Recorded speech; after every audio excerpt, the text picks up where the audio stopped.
주 예수 그리스도 이름으로 하나님 말씀 증거하겠습니다. 출애굽기 26장 15절부터 봉독하겠습니다. 출애굽기 26장 15절.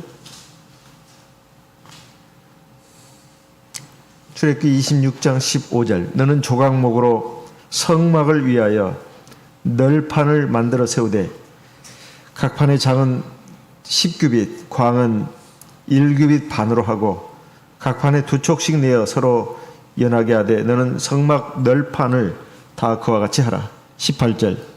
너는 성막을 위하여 널판을 만들되 널판을 위하여 널판 20을 만들고 20 널판 아래 은받침 40을 만들지니 이 널판 아래에도 그 두 촉을 위하여 두 받침을 만들고 저 널판 아래에도 그 두 촉을 위하여 두 받침을 만들지며 20절. 성막 다른 편 곧 그 북편을 위하여도 널판 20로 하고 은받침 40을 이 널판 아래에도 두 받침 저 널판 아래에도 두 받침으로 하며 22절. 성막 뒤 곧 그 서편을 위하여는 널판 6을 만들고 성막 뒤 두 모퉁이 편을 위하여는 널판 2를 만들되 24절.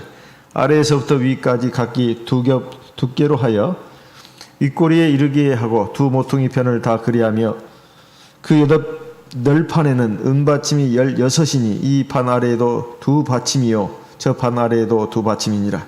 26절.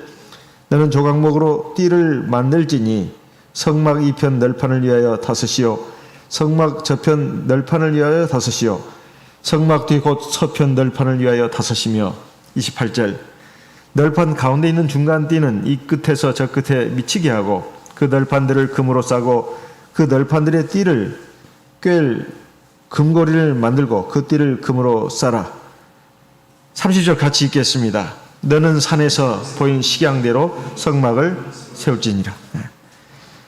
여기에는 이제 성막을 어떻게 세울 것인가에 대해서 특히 외부적인 그 뼈대에 대한 그 부분을 말씀하고 있습니다. 이것은 보통 우리가 집을 짓는다고 할 때 벽에 해당되는 부분이라고 할 수 있습니다. 또 혹은 기둥이라고도 말할 수 있지만은 사실 기둥은 그 앞부분 성막에 들어간 입구 부분에 그 기둥이 이제 4개 있는데 그걸 기둥이라고 하고 보통 이 남편과 북편 그리고 서편 이쪽은 이제 이 벽면이라고 할 수 있습니다. 보통 건물로 치면은 그것을 널빤지로 이렇게 세워라 그 말입니다. 그래야 이제 외형적인 어떤 그 뼈대가 되는 거 아니겠습니까? 그 위에다가 이제 뭐 지붕이라고 할 것은 없고 우리가 지난 시간에 살펴본 것 같이 휘장을 4겹으로 두르지 않습니까? 그게 일종의 지붕 역할을 하는 것이지만은 어쨌든 그 뼈대가 있어야 할 거 아니겠습니까? 그것을 바로 널판이라고 한다. 널판을 조각목으로 만들어서 세워라 이런 뜻입니다.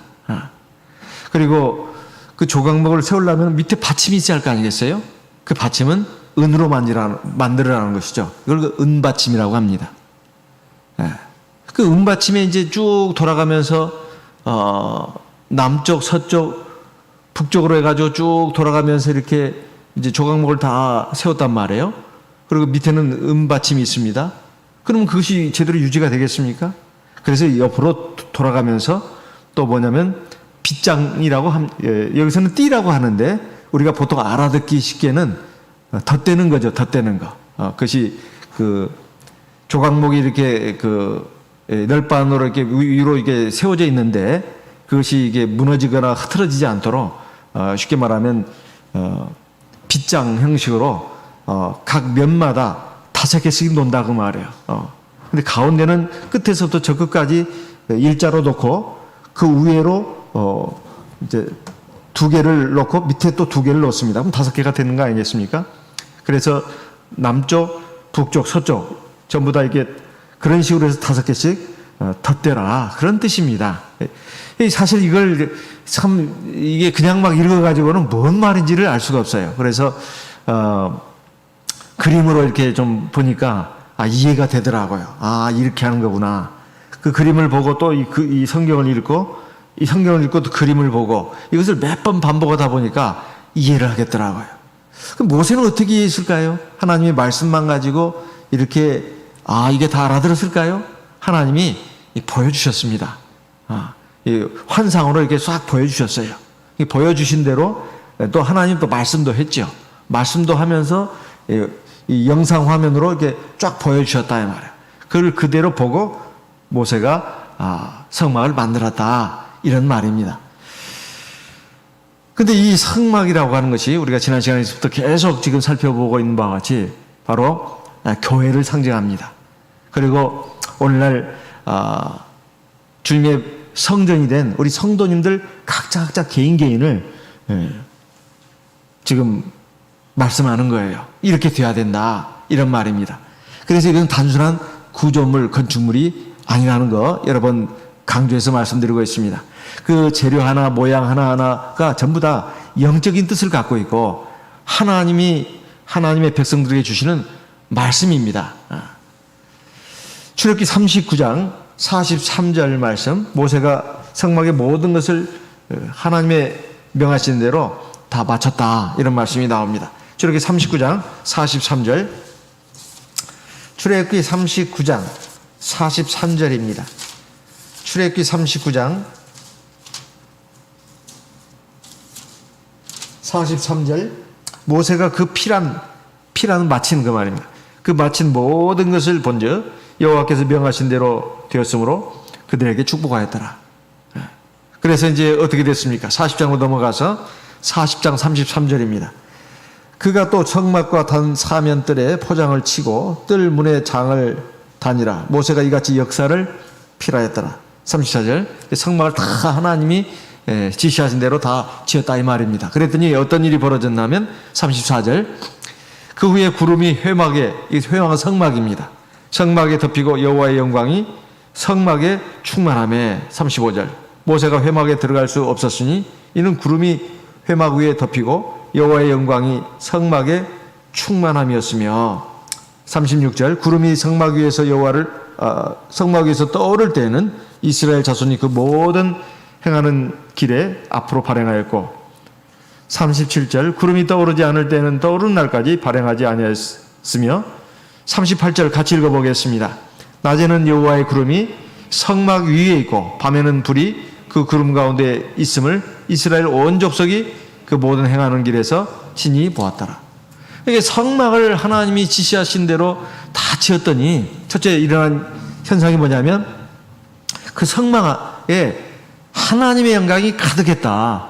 그래서 모세가 감히 들어갈 수 없을 정도로 가득했다는 것입니다. 이 말은 하나님이 영으로서 거기에 충만하게 거하셨다는 말입니다. 이게 얼마나 놀라운 일입니까? 그리고 이제 성막이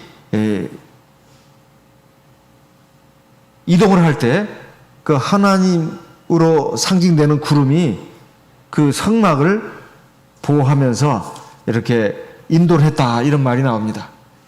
38절, 낮에는 여호와의 구름이 성막 위에 있고, 이것은 바로 하나님이 지시하신 대로 지은 성막 위에 함께 했고, 이것은 이스라엘 백성, 하나님의 백성과 함께 한다는 뜻입니다.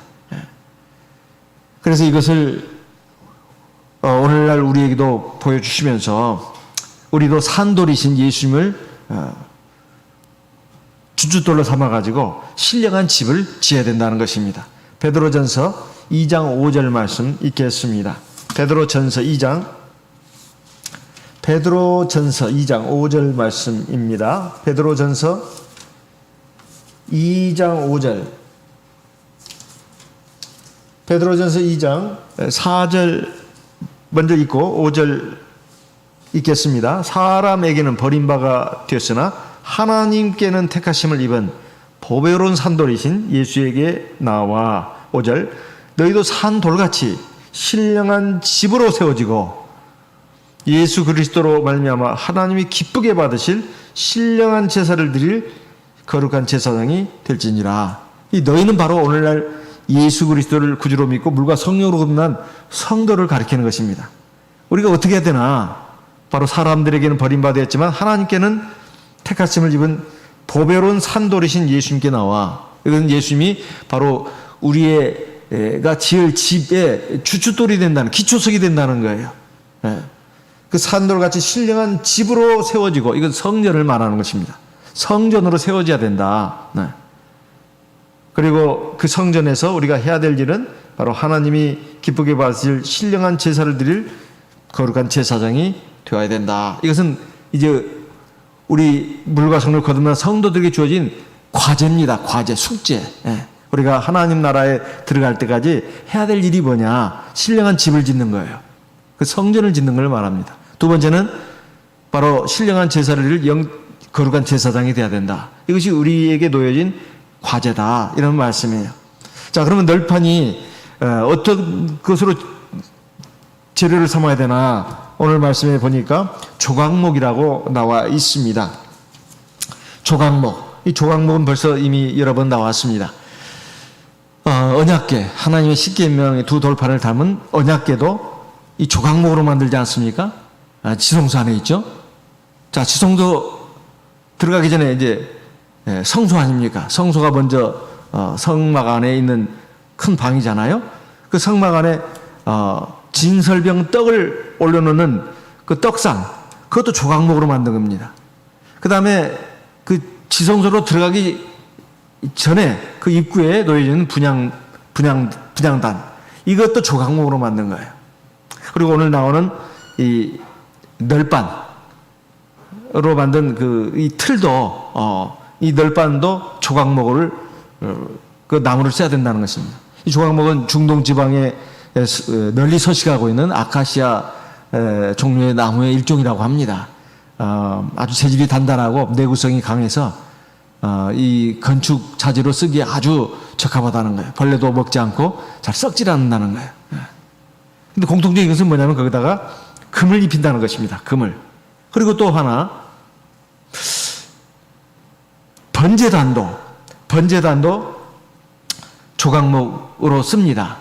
다만 차이점은 뭐냐면 전부 다 금으로 입히는데 앞에 번제단만 그 노수로 입힙니다. 구리로. 이것이 차이점입니다.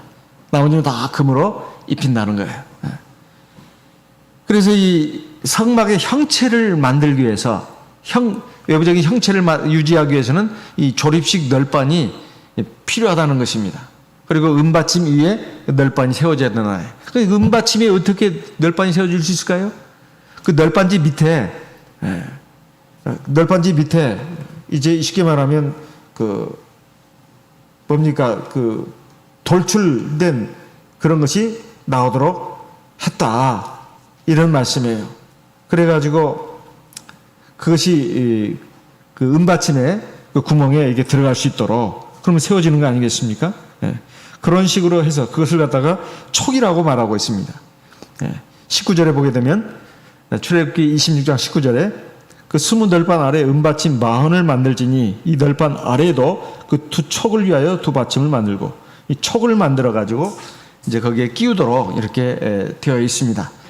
널판의 그 길이는 오늘날에 우리 길이 단위로 환산하니까 4.5m, 약 4.5m, 그리고 넓이는 67.5cm라고 말하는 데도 있지만 약 68cm 이렇게 해서 만들었는데 총 48개라고 합니다. 48개. 그렇게 남쪽에 20개, 북쪽에 20개, 그리고 서쪽에 6개인데 그 덧대는 게 2개가 있기 때문에 8개로 해서 전부 다 48개라고 이렇게 돼 있다 이 말이에요. 그리고 세워지고 나서 이제 그 위에다가 이제 휘장을 4층으로 해서 올린다, 이런 말입니다. 그러면 이 널판이 상징하는 게 뭐냐 하는 것입니다. 널판은 일종의 그 기둥 역할을 하는 거 아니겠습니까? 벽이기도 하지만은 이것은 바로 하나님의 말씀을 상징한다, 이런 것입니다. 비록 나무로 되어 있지만, 왜냐하면 이동을 해야 되니까 그걸 갖다가 무슨 철근 콘크리트로 만들 수 있는 건 아니잖아요. 나무로 해도 그 대신 금으로 입혔다 이 말이에요. 시편 19편 10절에 보게 되면 하나님 말씀은 정금보다도 더 귀하다, 이렇게 말씀하고 있고, 또 성경 전체적으로는 하나님의 말씀이 정금으로 이렇게 상징되는 때가 여러 번 나옵니다. 디모데전서 3장 15절 말씀을 읽어보겠습니다. 디모데전서 3장 15절. 디모데전서 3장 15절. 디모데전서 3장 15절 말씀. 만일 내가 지체하면 너로 하나님의 집에서 어떻게 행하여야 할 것을 알게 하려 함이니 이 집은 살아계신 하나님의 교회요 진리의 기둥과 터니라. 그러니까 하나님의 교회는 이제 어쨌든 지붕도 있어야 되겠지만 당연히 제일 중요한 것이 기초석하고 그 기둥들 아니겠습니까? 그 기둥들, 벽에 해당되는 그것은 바로 진리로 세워져야 된다. 이런 말씀이에요. 그리고 우리 교회가 사실 뭐 신도가 얼마나 많냐, 적냐, 또 교회에 유명한 사람들이 얼마나 많냐, 적냐, 막 이런 것이 중요한 게 아니고, 제일 중요한 것은 교회라는 것은 사람들의 숫자에 의해서 결정되는 것도 아니고, 또 교회가 얼마나 세상적으로 세력이 있고 힘이 있느냐, 유명하냐, 이걸로 결정되는 것이 아니라 하나님의 지시하신 것대로 지어졌느냐 하는 거 아니겠습니까? 우리가 말세 참교회는 노아 시대에 방주와 같다 많이 들었습니다. 노아 시대에 과연 배가 없었겠느냐? 있었다 이 말이에요. 그러지만 유일한 구원의 방주는 노아의 방주밖에 없었습니다. 하나님이 지시하신 규격대로, 재질대로, 모양대로 그대로 지어진 배는 노아의 방주밖에 없었어요. 그러니까 거대한 홍수, 그 급변하는 그런 그 환경 속에서 부서지지 않고 온전하게 그 형태를 유지하면서 그 안에 탔던 사람과 동물이 그 생명을 보존할 수 있었던 것은 하나님이 아주 정확하게 지시하신 재료, 그 다음에 모양, 그 다음 치수에 의해서 지어졌기 때문에 그게 가능한 일이었어요. 그래서 어떤 과학자들이 실제로 그걸 축소한 모형으로 어떤 큰 그 물탱크에 넣고 실험을 했다고 하지 않았습니까? 그런데 노아의 형태로 지은 그 방주만이 비록 소형으로 축소했지만 온전했고 나머지는 다 그냥 박살났다는 거예요. 막 물살이 막 세게 움직이게 하고 막 그 돌출 뭐 산이라든가 바위도 거기에 모형으로 이제 다 만들어 놨으니까 거기서 유일하게 살아남은 그 모형 그 배는 노아의 방주밖에 없었다. 그래서 이거 하나님이 정말로 완벽하신 분이다 하는 것을 알 수가 있습니다. 교회도 마찬가지입니다. 마태복음 7장 15절 말씀을 읽겠습니다. 마태복음 7장 15절. 마태복음 7장 15절 말씀. 마태복음 7장 15절입니다. 거짓 선자들을 삼가라. 양의 옷을 입고 너희에게 나가오나 속에는 노략질하는 일이라. 여기 거짓 선자들을 삼가라고 말하고 있는데 이것은 바로 하나님을 믿고 예수 그리스도를 믿고 교회라는 모양과 형태를 갖고 있는 기독교라 하더라도 하나님 말씀 아닌 걸로, 진리가 아닌 걸로 많은 성도들을 또 미혹을 한다는 것입니다. 그래서 이 부분에 대해서 영적인 안목을 가지고 그것을 갖다가 잘 물리칠 수 있어야 된다, 이런 말씀입니다. 골로새 2장 8절 말씀도 읽겠습니다. 골로새서 2장 8절. 골로새서 2장 8절입니다. 골로새서 2장 8절.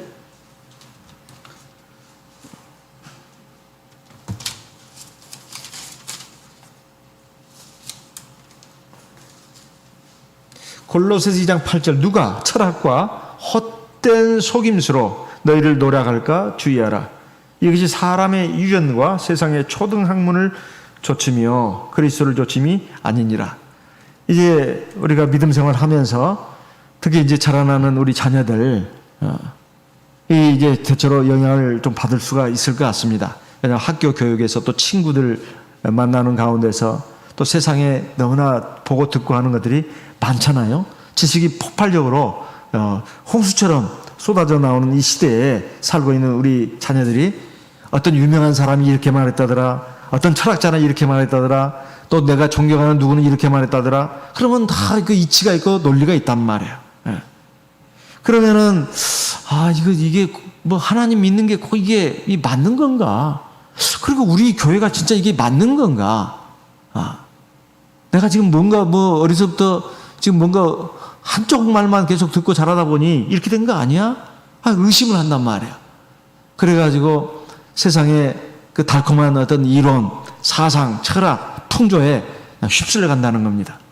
근데 사실은 거기는 사망의 독침이, 그리고 거기에 많은 문제점들이 있는데도 그걸 보여주지 않아요. 우리가 어떤 누구하고 대화 토론을 해보면 자기 주장을 강하게 펴는 사람이 있습니다. 그러면 이따 가만히 들어줍니다. 근데 그 사람은 그렇게 다 철수까지 믿고 있더라고요. 그럴 때 다 들어주고 그 다음에 다 말할 것도 없습니다. 한 가지만 탁 찌르면은 그냥 넘어져요. 꼬꾸라지는 경우가 많아요. 근데 그 사람은 그걸로 이론 부장이 딱 된 사람이에요. 그런데 이제 자존심상 물러서지 않는 경우도 많습니다. 그 문제점을 얘기를 해도 막 억지 이론을 피는 거예요. 그런 경우들이 굉장히 많습니다. 그런데 정작 정금 같은 진리를 갖고 있고 완전 무결한 진리를 갖고 있으면서도 그 참 말도 안 되는 그 논리의 이론에 휩쓸리고 넘어지는 것을 보면 안타깝게 그지없어요. 왜 그런가? 마귀가 역사하기 때문에 그렇습니다. 마귀가 영적인 눈을 어둡게 만들어 버리는 거예요. 믿음 생활 제대로 안 하고 기도 제대로 안 하고 하나님 말씀을 제대로 먹지 않고 읽지 않고 그러면 영적으로 어두워집니다. 그래가지고 아주 문제가 많은 그런 세상 철학, 어떤 이론에 넘어가 버린다 이 말이에요. 나중에 보면 거기서 패가 망신하죠. 나중에 이제 막 후회를 해도 소용이 없어요. 정말 진리라면 끝까지 옳아야 되는 것입니다. 그래서 그런데 넘어지지 않도록 하려면 우리가 진리의 말씀에 굳게 써야 된다. 여기에서 꼭 하나 잊지 않아야 할 것이 이것입니다. 이 숫자적인 문제예요. 노아 시대도 그랬지만은 노아 이전도 마찬가지였습니다. 셋의 후손과 가인의 후손, 숫자적으로 비교가 안 되는 거예요. 사실 인류 역사 초기 아닙니까? 그런데도 셋의 후손은 별 볼 일도 없는 사람들이에요. 첫째, 세상적으로 별 볼 일이 거의 없는 사람들이에요. 두 번째는 숫자적으로도 너무 못 미칩니다. 왜냐하면 가인의 후손들은 왜 이렇게 자식들을 많이 낳는지 몰라요. 결혼도 한 여자하고만 하는 게 아닙니다. 막 여러 여자들하고 해요. 씨가 막 그냥 막 퍼져나가는 거죠. 근데 하나님의 백성들은 예배만 드려서 그런가, 경건하게 해서 그런가, 자녀들이 별로 없어요. 근데 그것이 막 시대가 흘러갈수록 이 기하급수적으로 막 이제 차이가 막 벌어지는 거죠. 오늘날도 마찬가지입니다. 예수님 당시에도 그랬어요. 구약 시대도 그랬고, 예수님 당시에도 그렇고, 신약 시대도 마찬가지. 아무리 하나님 믿는 백성들이 많다 하더라도 세상 믿지 않는 사람들에 비하면 수가 너무 적습니다. 그것도 올바로 믿는 사람들은 훨씬 적어요. 근데 문제는 여기에 숫자에 기가 죽어서는 안 된다는 것입니다. 중요한 것은 이게 과연 생명의 길인가, 진리의 길인가. 우리가 이것을 잘 판단을 해야 된다, 이런 말이에요. 어차피 사람이 태어날 때는 다 혼자 태어났습니다. 죽을 때도 혼자 죽어요. 정말 중요한 것은 세상 인구가 뭐 몇천 명이든 몇천억이든 상관없이 하나님 앞에서는 전부 다 1대1로 대면하는 거예요. 그래서 하나님 앞에서 만물의 창조자 그리고 모든 사람의 생명의 근원이신 하나님 앞에 내가 지금 어떻게 해야 되는가, 이걸 생각해야 되지. 세상에 많은 사람들을 보면서 이 사람들은 이렇게 살고 저 사람들은 저렇게 사는데 막 물결 치는 대로 바람 부는 대로 이리 휩쓸리고 저리 휩쓸리고 해가지고 저 멸망으로 다 휩쓸려 간다면 무슨 소용이 있겠냐 이 말이에요. 노아 시대에 물로 말미암아 세상은 심판을 받았지만은 방주로 인해서 구원받은 사람이 겨우 8명이라고 하지 않습니까? 겨우 8명. 베드로전서 3장에 있는 말씀 그대로입니다. 오늘날도 마찬가지고 세상 끝날도 마찬가지. 다만 노아 시대보다는 숫자가 더 많을 것은 분명합니다. 하나님의 구원의 역사는 분명히 세상 만인을 위해서 펼쳐져 있기 때문에 분명히 숫자는 많은 것은 사실이지만, 그러나 멸망받을 사람에 비하면 역시 굉장히 적은 숫자다. 비교적으로 봤을 때 그렇다는 것입니다. 두 번째, 이 널빤지는 또한 성도 한 사람 한 사람 개인을 말하는 것이다 하는 것입니다. 사실 우리 하나님의 백성들이 사실 나무처럼 다 뭐 불로 태우면 그냥 사그러지고, 그리고 아무리 조각목이라 한들 썩지 않겠습니까? 그런 나무는 없습니다. 다만 다른 나무들에 비해서 그 벌레에 강하다 이런 것이죠. 근데 그 널빤지를 갖다가 하나님의 성막을 만드는데 쓰는 재료가 됐을 때는 어떻게 하느냐? 금을 입혀준다 이 말이에요. 금을 입혀줍니다. 이것은 바로 하나님께서 이제 택하신 백성들이 하나님의 귀하신 성도가 될 때는 그것을 갖다가 귀하게 보신다 이런 말입니다. 디모데 후서입니다. 디모데 후서 2장 20절. 디모데 후서 2장 20절입니다. 큰 집에는 금과 은의 그릇이 있을 뿐 아니요. 디모데 후서 2장 20절입니다. 나무와 질그릇도 있어 귀 쓰는 것도 있고 천이 쓰는 것도 있나니. 이건 부잣집을 놓고 하는 말인데 옛날에 부잣집에 그릇 종류가 굉장히 많았잖아요. 아무리 부잣집이라 하더라도 금그릇만 있는 게 아니고 은그릇도 있고 놋그릇도 있고 나무그릇도 있고 옛날에 제가 부잣집에 가보니까 그러더라고요. 나무그릇도 있고 다 있더라고요. 질그릇도 있고. 이것은 이제 세상적인 그 기준으로 지금 말하는 것입니다. 말하는 거예요. 인간적인 기준으로. 그런데 21절 그러므로 누구든지 이런 것에서 자기를 깨끗하게 하면 귀 쓰는 그릇이 되어 거룩하고 주인의 쓰심에 합당하며 모든 선한 일에 예비하면 되리라. 이 말은 세상적으로는 금그릇도 아니고 은그릇도 아니에요. 나무그릇이고 질그릇입니다. 별로 보잘것이 없어요. 그런데 이 모든 것을 자기를 깨끗하게 하면 하나님 앞에 진리의 말씀이나 또는 신앙적으로 이 거룩하고 깨끗한 사람이 되면 하나님이 그를 금그릇으로 쓰신다 그런 말입니다. 비록 세상적으로는 나무그릇도 될 수도 있고 질그릇 그 평가를 받는 사람이라 할지라도 하나님 앞에 자기를 이렇게 거룩하게 자기를 드리면 하나님께서 그 사람을 금그릇으로 써주신다 이 말이에요. 금을 입혀주시는 거죠. 그러면 금그릇이 되잖아요. 속은 나무로 되어 있지만 질그릇이지만 그렇다고 말입니다. 어차피 사람은 사실 흙으로 만들어진 존재 아니겠습니까? 그래서 우리가 주의 성전에 멸반이 되려면 이 정금이 다 돼야 되는데 바로 비록 나무라 하더라도 정금으로 하나님이 덧입혀 주신다 이런 말입니다. 그리고 이제 두 번째 그 널반을 갖다 세우기만 하면 안 되고 밑에 쉽게 말하면 받침대가 있어야 되잖아요. 그 은받침의 수요가 밑에 그 남쪽에 그리고 북쪽에 각각 40개씩입니다. 아까 널반이 20개라고 했는데 그 하나당 그 은받침이 2개씩이에요. 그러면 40개가 되지 않겠습니까? 또 북쪽도 널반이 20개인데 그 밑에 2개씩이니까 40개가 되는 거예요. 그럼 80개잖아요. 그다음에 서쪽에 8개가 있습니다. 서쪽에 그 지성서 쪽 저쪽이죠.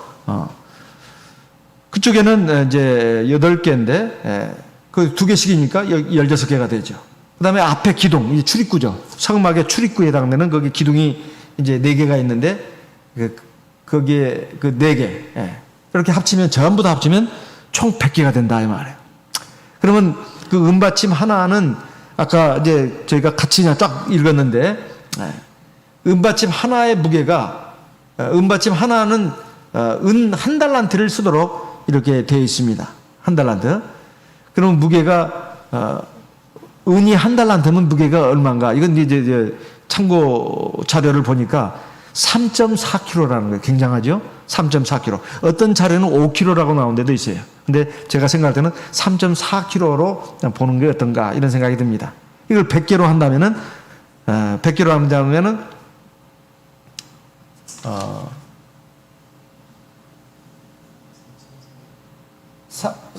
100kg 한다면 3.4에다 100을 한다면은 340이 되겠죠. 340kg이 될 겁니다.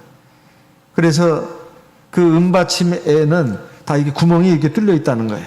그래서 널빤지 밑에 다 이렇게 또 돌출 부분이 있어가지고 거기다 이렇게 끼우도록 이렇게 되어 있다고 합니다. 실제로 본 적은 없고 이제 자료 사진으로만 우리가 이제 확인할 수 있고 지금 아마 동영상 화면에 지금 올라가 있을 겁니다. 그렇게 해야 모래 위에 세워도 끄떡도 않고 튼튼하게 설 수 있다. 이스라엘 백성들이 광야길을 행군하면서 광야길은 다 울퉁불퉁하다는 거예요. 그래서 자기들이 어느 곳에 이제 딱 하나님이 여기서 잠깐 머물러라. 그러면은 이제 제일 먼저 하는 일이 뭐냐면 이 사람들이 그 성막을 설치할 수 있는 최대한 평평한 땅을 찾는다고 합니다. 그래서 성막을 먼저 이렇게 설치를 하고 그 주위로 이렇게 이스라엘 12지파가 하나님이 정하신 그 배치도에 의해서 다 이렇게 거주를 한다는 거예요. 성막이 항상 가운데 있습니다. 그러니까 하나님이 이스라엘 백성과 함께 하신 거예요. 광야 40년의 생활을 하나님께서 돌봐주신 것입니다. 제가 우리 지금 참여수교회, 한국 참여수교회가 최근 몇 년 사이에 몇 군데서 교회당을 마련했습니다. 그리고 교회당을 지금 새로 지으려고 이렇게 계획도 세우고 이렇게 추진하고 있는 교회들이 있어요. 제가 알기로는 한 세 군데 정도 있는 걸로 알고 있습니다. 그래가지고 이제 건축 헌금도 하고 그랬는데 어떤 자매님이 하나님 앞에 기도하면서 내가 이제 언제고 하나님 부르시면 가야 되는데 내가 하나님 앞에 뭘 드릴고 이건 내가 평생 모은 재산이다. 그래가지고 이제 자녀들 불러 모아놓고 얘기를 했답니다. 내가 이것을 하나님께 드려야 되겠다. 근데 그 자녀들이 다 전세를 살고 있었대요. 그런데 자녀들도 다 믿음이 참 좋았습니다. 어머니 뜻대로 하세요. 근데 이 자매님이 자기 자녀들한테 그렇게 말하고 이건 내가 평생 모은 돈인데 하나님 앞에 건축원금으로 내놓으려고 한다 했을 때 하나님 앞에서는 참 감사한 일이지만 또 자녀들을 생각하니까 마음이 안 됐습니다. 그래서 하나님께 기도를 했습니다. 하나님, 제가 참 이게 얼마 안 되지만 저희 평생 모은 돈입니다. 하나님께 드립니다. 그 대신 하나님, 저희 자녀들 보살펴 주십시오. 이렇게 기도했답니다. 그러더니 어떤 일이 벌어졌느냐? 작년에 이제 부터 집값이 뛰기 시작하지 않았습니까? 집값이 뛰기 바로 직전에 그 자녀들이 그동안 자녀들이 다 전세를 살고 있었는데 다 집을 샀대요. 빌라가 되든 아파트가 되든 뭘 다 이렇게 집을 샀답니다. 집값이 뛰기 시작하기 직전에. 그래가지고 세 자녀인가 네 자녀인가 그 자녀들이 다 이게 집을 갖게 됐다고. 진짜 하나님의 역사라고 하는 그 간증을 제가 들었습니다. 최근에. 근데 이제 그 자매님 같은 경우는 하나님이 이렇게 함께 하셔가지고 이렇게 국가에서도 이렇게 보조도 해주고 그래서 자기는 아무 걱정이 없다고. 어차피 나는 하나님 앞에 이제 언젠가 또 부르시면 갈 텐데 내가 하나님 앞에 뭔가 좀 하나님께 지금까지 살아오면서 받은 은혜는 너무 많은데 내가 이거라도 하나님께 드리고 싶다 했는데 자녀들이 눈이 밟혔나 봐요. 그래서 그걸 놓고 하나님께 기도를 했더니 하나님이 이렇게 돌봐주셨다. 이런 간증을 들었습니다. 그럼 이 은이 무엇인가? 은받침이 이스라엘 백성들 모두 하나한 사람마다 성막을 위해서 성전을 위해서 속전으로 내야 되는 그런 헌금이었습니다. 출애굽기 38장 25절 말씀을 읽어보겠습니다. 출애굽기 38장 25절. 출애굽기 38장 25절. 조사를 받은 회중에 드린 은은 성소의 세겔대로 100달란트와 1775세겔이니 26절. 조사를 받은 자가 20세 이상으로 60만 3,550명인즉 성소의 세겔대로 매인에게 은 한 배가 곧 반세겔씩이라. 27절. 은 100달란트로 성소의 판장 받침과 문장 기둥 받침 한 합 100을 부어 만들었으니 아까 말씀드린 그 은 받침입니다. 그 100개라는 거죠. 매 받침에 한 달란트씩 합 100달란트요.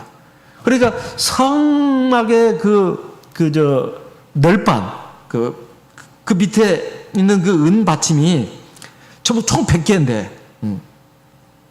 그 100개인데, 그 한 개당 은 한 달란트인데, 사람마다 반세겔씩 내는 거래요. 20세 이상. 그것이 다 합쳐져가지고, 부자도 가난한 사람도 전부 다 의무적으로 내야 합니다. 이 속전이 뭐냐? 하나님이 이스라엘 백성들을 값을 치르고 구원해내셨다는 거예요. 구원의 은혜에 감사하는 마음으로 반드시 내야 되는 것이다 이 말이에요. 근데 충분히 다 낼 수 있는 그런 것입니다. 그래가지고 그 부자라고 해서 뭐 더 내거나 반세겔보다 더 내거나 그러지 말고 가난한 사람이라고 덜 내서도 안 된다. 그래서 이걸 갖다가 내는데 하나님의 구원의 은혜에 감사하는 마음으로 다 내야 되는 거예요. 그리고 다 낼 수 있는 돈입니다. 그래서 일종의 널빤에 그 주춧돌 역할을 하는 거예요. 그래서 우리가 하나님 앞에 구원받은 것은 예수 그리스도의 십자가의 보혈의 공로로, 즉 하나님이 자기 피로 우리를 이 세상 죄악에서 영원한 멸망의 심판에서 우리를 구원해내신 겁니다. 그것을 감사하는 마음으로 내는 거예요. 그래서 이 성막이라고 하는, 성전이라고 하는 것은 그렇게 이루어진다 하는 것입니다. 그러면 참 하나님이 네가 그 다 내 거 가지고 네가 낸 것이니까 네가 그 무슨 생색내냐 그러지 않고 하나님 항상 우리의 마음을 보시는 겁니다. 마음을. 네 지물이 있는 곳에는, 네 보물이 있는 곳에는 내 마음도 있느니라 그러지 않았어요?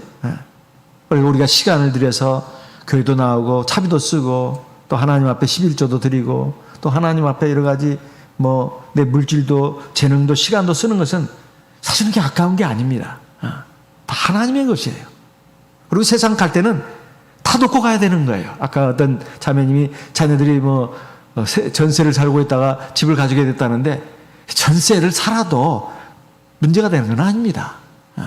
어차피 집 가지고 있어도 다 이거 다 세대로 살고 있는 거예요. 다 우리가. 어차피 다 하나님의 것인데요. 뭐. 세상 떠날 때 뭐 가져가겠습니까? 그거? 집 뭐 가져갈 수 있어요? 못 가져가요. 다 하나님의 것인데요. 다 세대로 살고 있는 겁니다. 다만 하나님이 우리가 세상에 사는 동안에 마음이 얼마나 약하고 힘든지 아시니까 마음에 그냥 힘을 주시려고 우리에게 좀 생활에 안정을 주시려고 그거 주시는 건 감사한 일이지만 또 그게 부족하다 해서 부족할수록 또 하나님을 또 의지하니까 평균 내면 다 똑같습니다. 생활이 어렵고 힘든 사람은 더욱더 하나님을 믿고 의지하고 하나님의 역사를 많이 체험하니까 실상은 부자예요. 근데 이제 경제적으로 여유가 있어지다 보면 하나님 별로 그렇게 절박하게 의지하지 않는다 이 말이에요. 그러니까 하나님의 역사 능력을 체험하는 것이 상대적으로 또 줄어들 수 있습니다. 평균 내면 어떻게 보면 똑같다 이렇게 볼 수도 있다는 게 바로 그런 뜻입니다. 어쨌든 하나님은 우리를 자기 피로 구원하신 거, 예수 그리스도의 십자가의 보혈의 공로로 우리가 구원받은 것에 대해서 우리가 믿음을 가지고 하나님 앞에서 우리가 이 속전을 드려야 된다. 그것은 바로 그 하나님의 성막이 세워지는 데 있어서 주춧돌 역할을 하는 것이고, 그것은 바로 예수 그리스도의 은혜에 감사하는 마음으로 진리의 기둥으로 해서 세워지는 성전을 말하는 것입니다.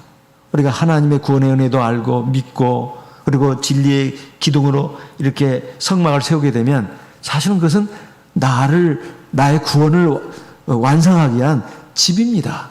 그리고 하나님이 거기 함께 하시잖아요.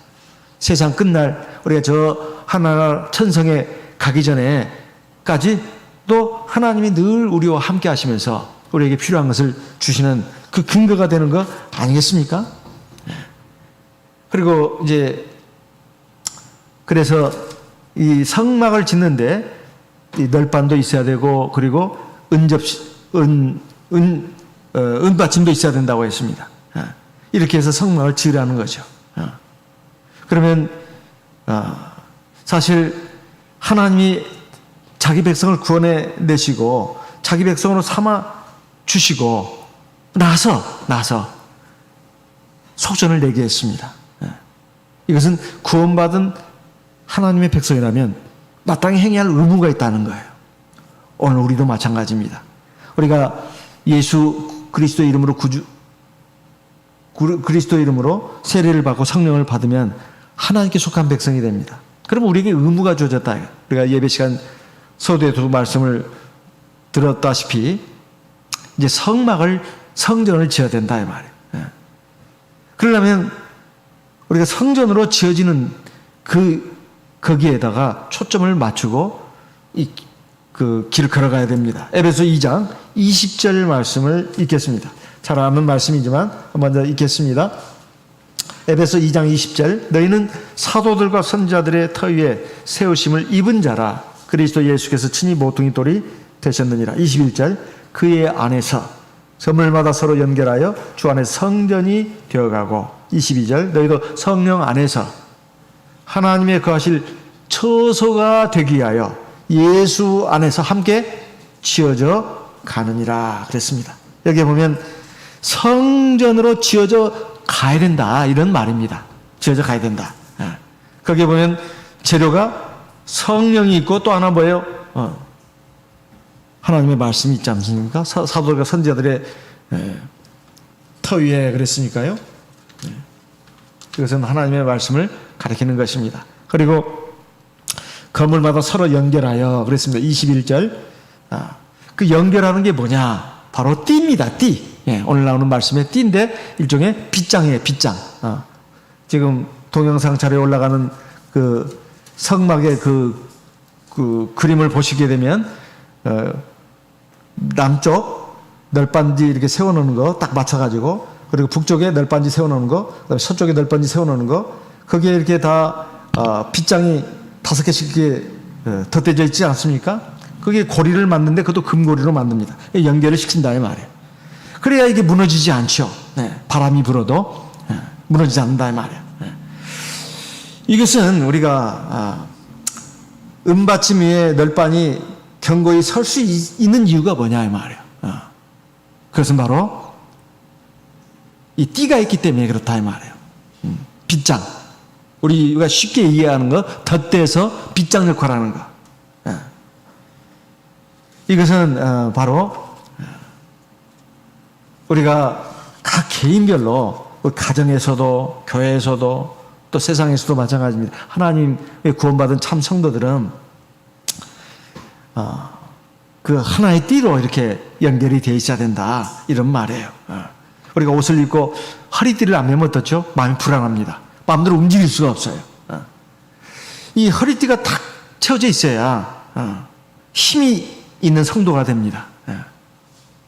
그래서 널빤을 서로 연결하게 하는 것은 바로 띠다 이런 말이에요.